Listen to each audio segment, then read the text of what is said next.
Nigeria's wealth lies in the oil and gas assets in the Niger Delta. But what considerations are there for a region with a battered ecosystem?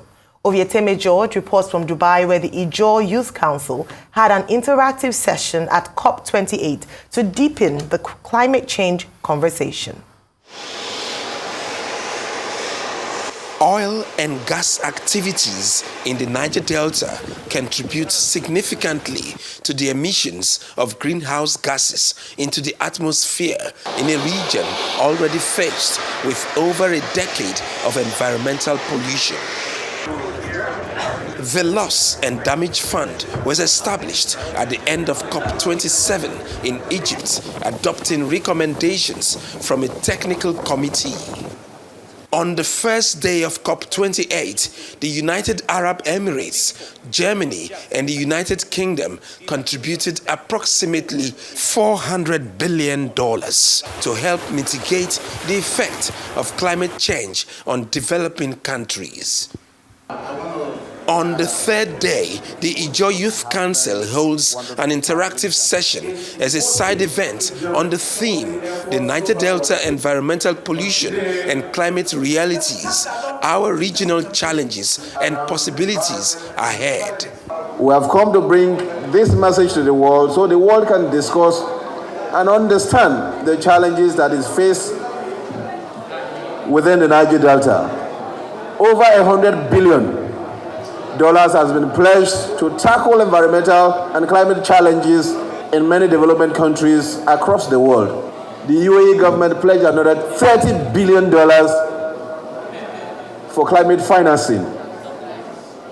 But today, we are here to understand exactly what percentage of that funding Nigeria will access would be targeted at solving the problem of the Niger Delta with a global attention, with serious commitment from that of government to make sure we de-escalate our investments in fossil fuel, as well as making genuine efforts towards renewable energy. The panel discussants appraise the extent of damage to the Niger Delta ecosystem. The Niger Delta is the front burner of fossil fuel production and also pollution in Nigeria.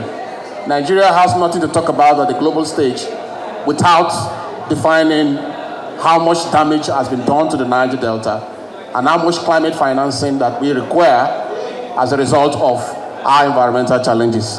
There are a lot of losses and damages we've been experiencing that cannot be accounted for in terms of money.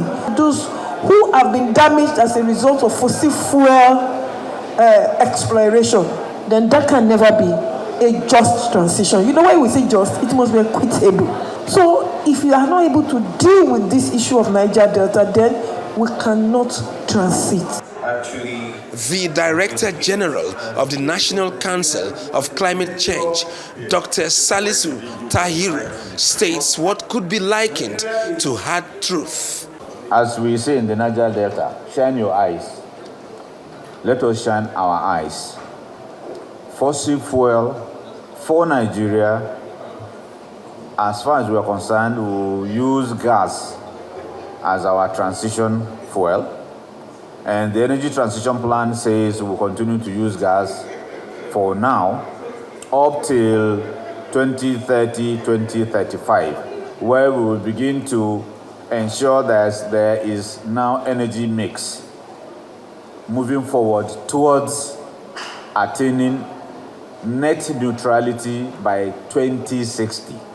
The climate change conference continues as world powers sustain the pledge to help adversely affected countries in the global push to attain net zero greenhouse emissions, even as Nigeria restates 2060 as target to transit from fossil fuels to renewable and cleaner energy in line with the Climate Change Act.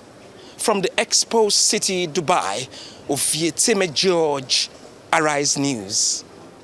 We're now joined by our correspondent in Dubai, Ovieteme George. Good morning, Ovieteme, and welcome. Thanks for joining us this morning.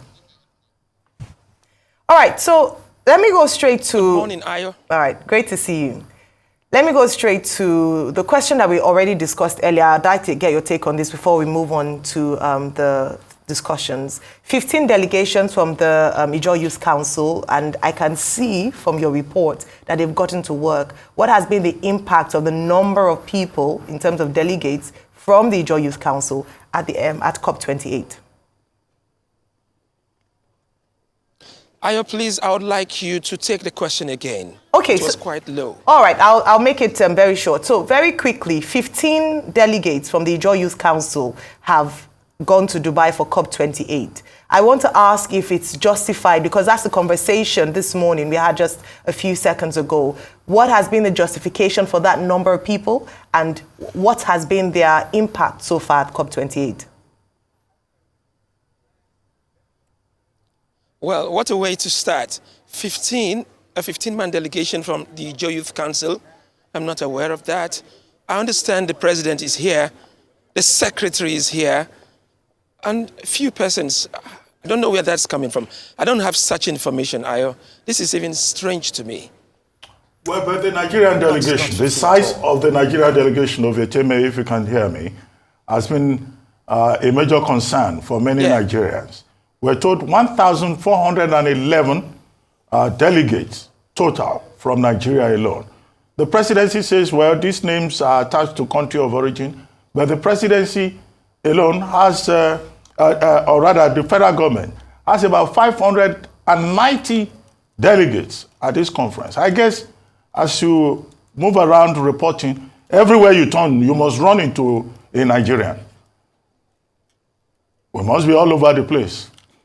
Well, I've been seeing Nigerians here at every corner. Quite a lot of them, but that number, I can't really say about that. You see, what the focus actually should be is, if we have such delegation, they should be seen at functions, delivering lectures, interacting with people from other countries, maybe a minister of environment in Nigeria interacting with his counterpart, perhaps in Seychelles or Ethiopia. That number is strange. I also read about it. It appears some persons are here, but what they are doing I cannot see, because besides the plenary, which is actually the main point, there are also pavilions, like the Nigerian pavilion that is close by here. Oman is close by, Mozambique. You have to see them at various functions. I see some, I don't know what they're doing here. I believe they have assignments check at elsewhere, the shopping malls. But so far, maybe you help us check the shopping malls. Shopping malls. They may be there. You may find them there. Okay, yes. At the shopping malls. Yes. Or the luxury hotels. At the shopping malls. Or the Dubai Mall. Dr. Abati, I didn't go to a shopping mall. Probably I would have seen them maybe looking for kuli or something. Is that strictly for I would work? have seen them looking for catfish pepper soup. You know, there are always implications. But I wasn't there at the shopping mall, so I wouldn't know. I've just been here working every day and every night. So Ovieteme, concerning the number Ayo gave, it's actually the presidential spokesperson that said over 15 people from the Ijaw Youth Council were there, or more, so there might be more. So maybe you didn't see the other people that came out of the delegation. No. Maybe we are somewhere else. But tell us about this event the Ijaw Youth Council had, and talk about climate change. Rufai, I can dispute that, because I came on that. I came with that delegation, and look at the Nigerian pavilion just a few meters from here. They were not there. They were not even at the hotels where we were lodged. We were lodged together. No, that is not true. Okay, so that means you are discounting about the Nigerian delegation. Wait. So that means you are disputing what the presidential, one of the presidential spokespeople did say. That's what you are. So it's you and the presidency that have that dispute to resolve. Ovieteme, tell us about the events that happened with the Ijaw Youth Council.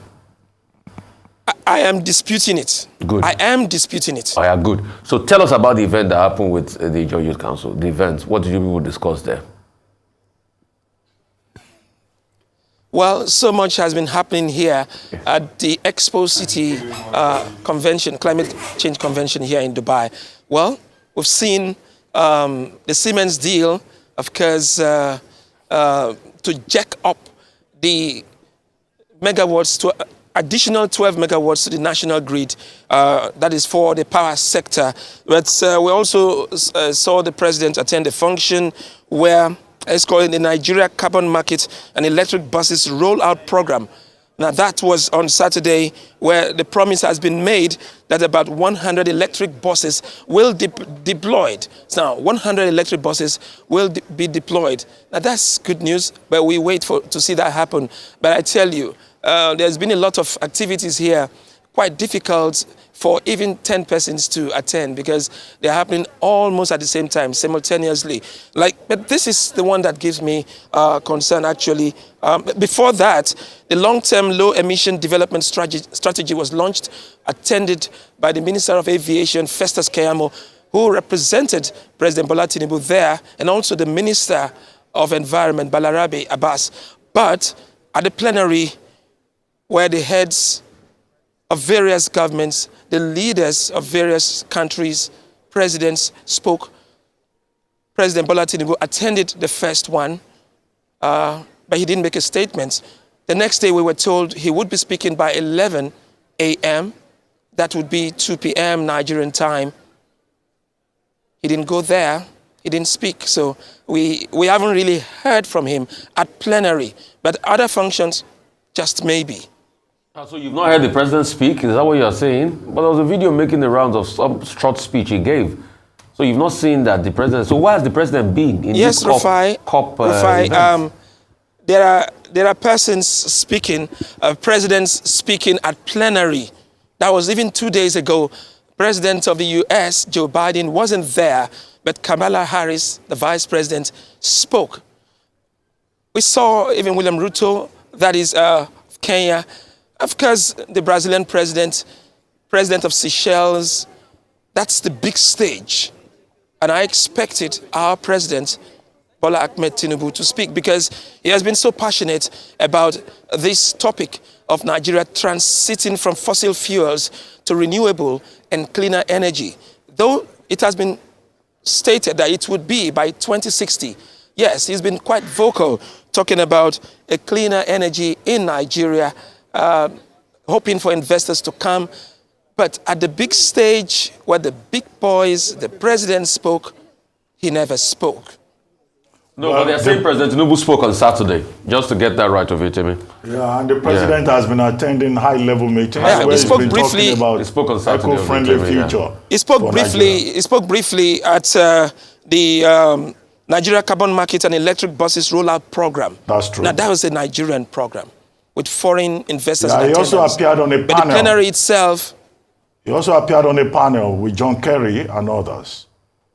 So he did. So he's been attending some high-level Thank you very meetings. much. Yes, but thank you.